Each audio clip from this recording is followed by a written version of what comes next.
नमस्कार दर्शक मित्रों, आप सभी का हार्दिक स्वागत है। आज हम जानेंगे, आप योग में आगे तो बढ़ रहे हो, पर क्या आपको पता है योग के समय, योग के आसन और योग की जगह का महत्व क्या होता है? तो आइए जानें हम। दर्शक मित्रों, आप यदि योग कर रहे हो तो उसके यम नियम और गुरु की महत्वता के बारे में आपने जाना ही होगा। यदि आपने नहीं जाना है तो पहले वो वीडियो आप जानें, फिर इस वीडियो को वापस से आप देख सकते हो, सुन सकते हो।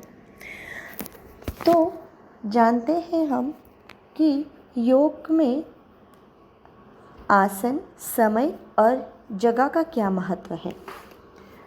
पहले तो ये जानें कि योग से हमें क्या मिलता है, योग क्यों करते हैं।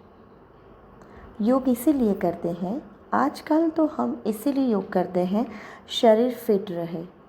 और जब डॉक्टर कहते हैं कि बहुत स्ट्रेस बढ़ गया है आपको, तो थोड़ा बहुत प्राणायाम कर लो, आसन कर लो, तो आप स्वस्थ रहोगे। बस इसी को हम योग समझते हैं, इतना ही योग समझते हैं, यहाँ तक ही योग समझते हैं। और जाने योग के बारे में। योग बहुत ही विस्तृत है, पर कभी भी आप योग करो तो उसके हर एक रूल्स और रेगुलेशन को समझना भी इतना ही ज़रूरी है। सबसे पहले आप ये जानें कि योग का समय एक ही निश्चित होना चाहिए, सुबह हो या शाम हो। और यदि आप सुबह में योग करना चाहते हैं तो ब्रह्म मुहूर्त का समय तो अति उत्तम होता है। सूर्योदय से पहले भी कर सकते हो और सूर्य उदय होने के बाद भी आप कर सकते हो, परंतु जितना सुबह में होता है हेल्दी वातावरण, उसमें योग करने से काफ़ी लाभ मिलते हैं।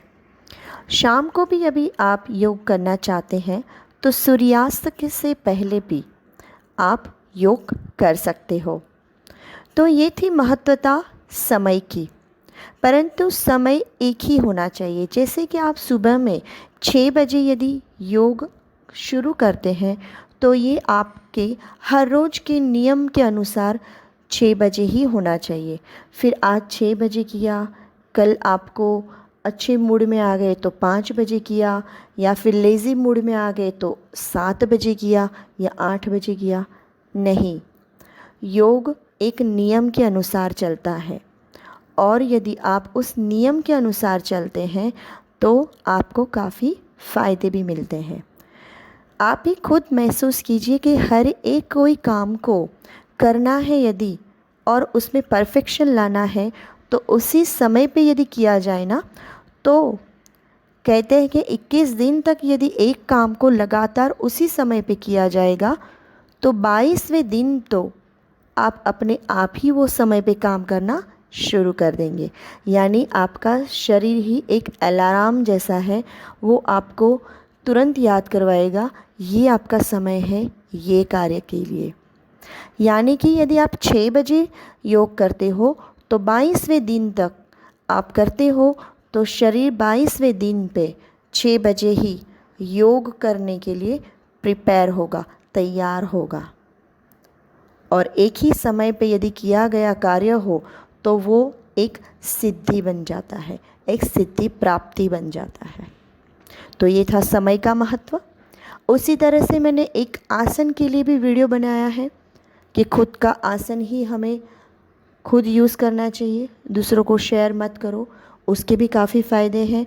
तो प्लीज़ वो भी आप वीडियो सुन लेना, और एक ही आसन का यूज़ करना है, बार बार आसन मत बदले। हाँ, यदि उसमें मानो घिस गया है आसन, तो उसके ऊपर एक नया आसन सिला के एक लेयर बना दो, बट पुराना आसन फेंको मत, उसका त्याग मत करना। वही आसन के ऊपर दूसरा आसन का सिलाई करवा लेना, या फिर उसके ऊपर एक लेयर बना देना, क्योंकि उसमें आपकी भरपूर ऊर्जा पड़ी हुई है और उसका आपको उपयोग भी करना है। तो ये था, एक ही आसन बदले तो मैंने जैसे आगे बताया उसी राह से उपयोग करें। तीसरा है जगह। एक ही जगह पे यदि आप आसन करते हो तो उसकी महत्वता और अच्छी बढ़ जाती है। आप ही खुद देखिए ना कि आपको एक चीज़ जब पसंद आ जाती है तो आप आपके पास रख लेते हो और उसको कभी नहीं छोड़ते हो। क्यों? क्योंकि आपको बहुत ही पसंद है। बस इसी तरह से ये समय, आसन और जगह, उसका भी आप महत्व समझ लेना तो आप उसमें बहुत ही आगे बढ़ सकते हो। इसीलिए कहते हैं कि समय, जगह और आसन एक ही रखें तो आपके शरीर को जो चाहिए ऊर्जा वो उसकी प्राप्ति के लिए तैयार होगा और आप बहुत ही अच्छी तरह से आपके क्षेत्र में आगे बढ़ सकते हो। योग के क्षेत्र में आगे बढ़ सकते हो, आध्यात्मिक के क्षेत्र में आगे बढ़ सकते हो। संसार के हर एक नियम को जानने के बाद उस जीवन को निर्मल बना के कैसे आगे बढ़ना है उसमें भी आप आगे बढ़ सकते हो। परंतु आपको वही ध्यान रखना है कि तीनों चीज़ एक ही समय पे होनी चाहिए। आपको ये जानकारी पसंद आई होगी, प्लीज़ उसको लाइक, शेयर और सब्सक्राइब करें। नमस्कार।